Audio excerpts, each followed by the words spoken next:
নমস্কাৰ বন্ধু বান্ধৱীসকল, আজি মই আপোনালোকলৈ টিলিঙা মন্দিৰৰ এটা ভিডিঅ' আগবঢ়াইছোঁ। কালি যিহেতু আমি টিলিঙা মন্দিৰ গৈছিলোঁ আৰু তাৰে এটা ভিডিঅ' আপোনালোকলৈও আগবঢ়াইছোঁ।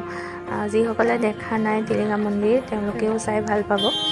আৰু আমাৰ ঘৰ যিহেতু তুলীয়াজানতে হয়, সেইকাৰণে আমি মাজে সময়ে আহি থাকিব পাৰোঁ। আৰু এতিয়া আমি মন্দিৰৰ ভিতৰলৈ সোমাই গৈছোঁ।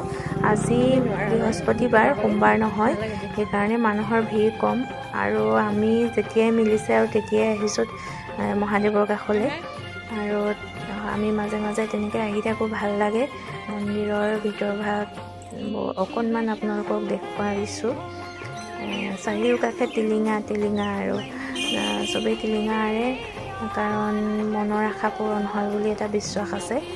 সেইকাৰণে চবফালে টিলিঙাৰে ভৰ্তি। এয়া দেখিছে নহয়।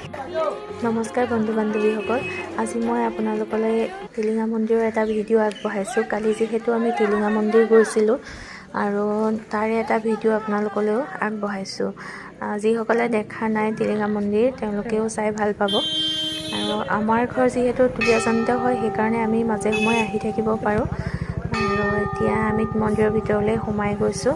আজি বৃহস্পতিবাৰ, সোমবাৰ নহয়, সেইকাৰণে মানুহৰ ভিৰ কম। আৰু আমি যেতিয়াই মিলিছে আৰু তেতিয়াই আহিছোঁ মহাদেৱৰ কাষলৈ। আৰু আমি মাজে মাজে তেনেকৈ আহি থাকোঁ, ভাল লাগে। মন্দিৰৰ ভিতৰভাগ অকণমান আপোনালোকক দেখুৱাইছোঁ। চাৰিওকাষে টিলিঙা আৰু চবেই টিলিঙা আৰে, কাৰণ মনৰ আশা পূৰণ হয় বুলি এটা বিশ্বাস আছে। সেইকাৰণে চবফালে টিলিঙাৰে ভৰ্তি। এয়া দেখিছে নহয়।